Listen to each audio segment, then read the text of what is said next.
Hi everyone, welcome back to my YouTube channel. If you don't already know, my name is Lesego Ramela, and on this channel it's all about learning, growth and contribution. It's been a minute, and I think it's because, again guys, this CASA journey, life of a working wife, working mom, I'm trying to be a teacher and a preacher, it's a lot. But I feel like I wanted to do a video inspired by actually the sermon that I was watching yesterday by SJR. She's my fave, Sarah Jakes Roberts. She had that sermon called Locked In, where her wig went flying.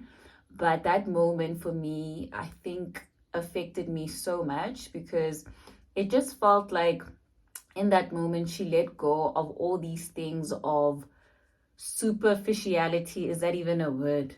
The superficial nature of yourself can get in the way between what you and God need to be doing in order for the glory of God to be put forth. And I think I'm one person that actually enjoys teaching with my whole heart.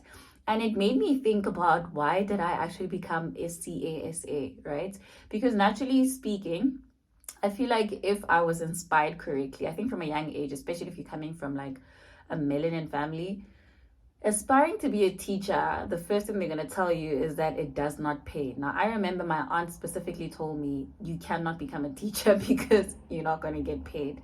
And granted, yes, teachers are not compensated correctly in South Africa, and I feel like worldwide, their value is undermined. And I think it's only people that have like this genuine passion, like love over money kind of vibe, that really go into teaching. And I think I've had such struggle in my mind to say, should I go into this way of living where you aspire to be in corporate, to be a CA, or do I become a teacher and just live a happy life but not a rich life? You know what I mean? But something in me was like, let me just see what following my family's advice would take me. And that's obviously not the teaching space, but they just encouraged me to be whatever and whoever I wanted to be, just having financial stability. So I applied for economics in first year, and I think I've mentioned this before, that I did my major. My major was actually economics when I applied to varsity in how many years ago? So many years ago. And then I transitioned into accounting when I realized economics was really not my thing.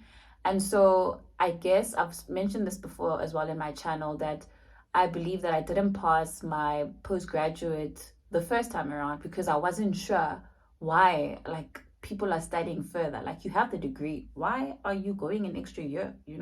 That was not making sense to me. But I think now that I've gone through that stage, I've gone through the training contract, I have been a manager for 6 months almost now, this month, and I think it has kind of opened my mind and also forced me to heal the child in me that was told that being a teacher was not going to compensate me correctly. And so, especially now that I've obviously gotten the qualification, the designation, you're a CA, ba, ba, ba, ba. I thought to myself, what am I going to do with these 4 letters? I know a lot of people have had these aspirations to become a CASA, and for me, it's like I stumbled into it. And so I didn't want it to be a situation where I have this designation, but I don't use it to the best of my ability. And somehow I've managed to marry my 4 letters with my teaching ability. And that's why I started my YouTube channel, because even though at work I was going through the most, I started my YouTube channel when I was in 3rd year, and I was deadline after deadline after deadline. But I felt like, when your calling is like, is dragging you now, hey, you can't ignore it any further. It's like, okay, you've got the financial stability. What are your excuses now? Like, are you going to blame your parents? Are you going to blame your family? Are you going to pursue it? Like, what is going to be the next excuse? And I think that's why that sermon, Lock In, was it was triggering, guys. It made me think about my life. I'm still thinking about my life, but I hope I can branch out into my channel and not just speak about being just a CASA, right? I have aspiration and goals to actually use my platform, whether that's in a workspace or even on YouTube, to help or encourage people that are coming after me, people that really, truly want this thing to use it in a way that's relevant to them. Now, I'm not saying that being a CASA, there is no way I can be a teacher with a designation. Of course, there's lecturing. Of course, there's teaching. I can go back to high school. I can go back to university. But at the same time, that still does not feel like a platform that's right for me. And so while I'm still figuring that out, I hope I can figure it out with you guys on my philanthropy slash corporate base slash let's help the kids become CAs, you know. One thing that I love about this space is that there isn't a lot of people that are actually CASAs. Like when you're in this office space, I feel like you get so overwhelmed thinking that, oh my gosh, there's so many of us. But in my family, I'm the only one. I feel like in my community, I think three where I come from, you know. So there isn't a lot of us. So there's this false narrative that if I help the next person, they might get in the way of my future. Which where? Because it's such a big country, there is just so many things that we are called to do. And I think having to put myself aside and say, God, what did you want this designation to be used for? And I mean, granted, there have been so many obstacles against me getting this qualification, guys. I wish I could go into the detail of it, but I don't think now is the time for me to go into the detail. But one thing that I can kind of surmise, like falling pregnant at 22 was not part of the plan to become a CASA. Failing my SAP exam, almost not passing APC was not part of the plan. Almost getting terminated. We'll talk into that later, but almost getting terminated at the very end was not part of the plan. Like these big monumental things just before getting it, just before qualifying happened, just before I can get the 4 letters. And I think it's because in my mind, I had such big aspirations that people would start taking me seriously if I qualified, if I did something. And I realized people have been taking me seriously. It's time I take myself seriously and not allow the 4 letters to validate who I am or validate my gift even further. If anything, it should be one of the keys that I can access while I'm still on this journey of uplifting people that are coming after me and people that really need somebody that they can look towards and look up to and realize they represented. And another big part why I didn't also want to become a CASA is because I didn't see a lot of people that were like me. I didn't see a lot of people that were out there. And when I say out there, guys, I'm not in the streets. I'm very sociable in the sense of I'm very humorous.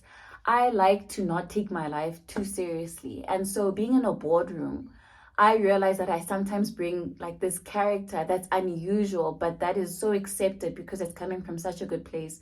Whenever I do like express myself authentically, that nobody rejects me, right? And I think in your mind, you'll create scenarios that people will not accept you, not because you fear that these people are mean or anything of that sort, but maybe because you are not represented. And I think my platform right now is to show the next Black, loud, funny, sportsy, wifey, mommy kind of person that this thing is possible, right? You can be a CASA and really just at the same time have aspirations of being a parent, have aspirations of being a wife, have aspirations of going into a corporate space, have aspirations of going out and doing philanthropy kind of work, going out and just networking with young people, ambitious people, talented people, but most importantly, God-fearing people. Like corporate is not a space where Jesus is number one in the workspace. Wherever I go, the name of Jesus, you will hear it. I will release it because sometimes you realize that your faith also puts you in different spaces because that is what's needed at that point in time. Like what our faith is built on, the values that we believe in, the love that we express for each other, what Jesus taught us to be and how he taught us to treat people is what people also are needing in this space, especially in this stressful environment or this ambitious, I want promotion kind of environment where the love of Jesus and just glorifying him is what's needed in those spaces. And maybe, just maybe, you could be the next person. I could be that person that Jesus can use in these spaces. And that is maybe why I qualified to be a CASA. And maybe that is why I was privileged enough to be allowed in this space, and realizing that not everybody is in this space. And I think it's been such a tough pill to swallow, because a part of me just felt like I am unworthy of this role, because I don't wake up listening to business news, reading about articles about the economy. Like, I barely even listen to the news, guys. The most I do is listen to Jesus podcasts. And one day I'll listen to 702 just to remind myself, oh my gosh, I also have to talk about economics and the economy in the boardroom. I can't just talk about Jesus. But that's because I also recognize and realize that in these spaces, you have to be so learned about them so that you can change them. You can only change spaces that you are knowledgeable about, and the places that God's wisdom can flow through you, and you realize, oh my goodness, I also have a different way of thinking about an aspect, even though we're arriving to the same destination. And it's just a food for thought. This video was merely just me reflecting and thinking about, why did I want to become a CASA, and hoping that it would inspire the next person who's also having turmoil within themselves to realize, or to make the decision as to what should I do with my career. Should I drop out of school? Should I branch out? But one thing that I really believe in, and I know in my heart for sure, that prayer works, and isolation while you with your God is necessary. Jesus did it all the time, where he would perform miracles and he would retreat. And I feel like I'm in this space where all I do is I go to work, I come back, I'm in my prayer closet and I'm reading my Bible, because I'm trying to make very important decisions about my career, about my family, about my impact, about my influence, about my platform.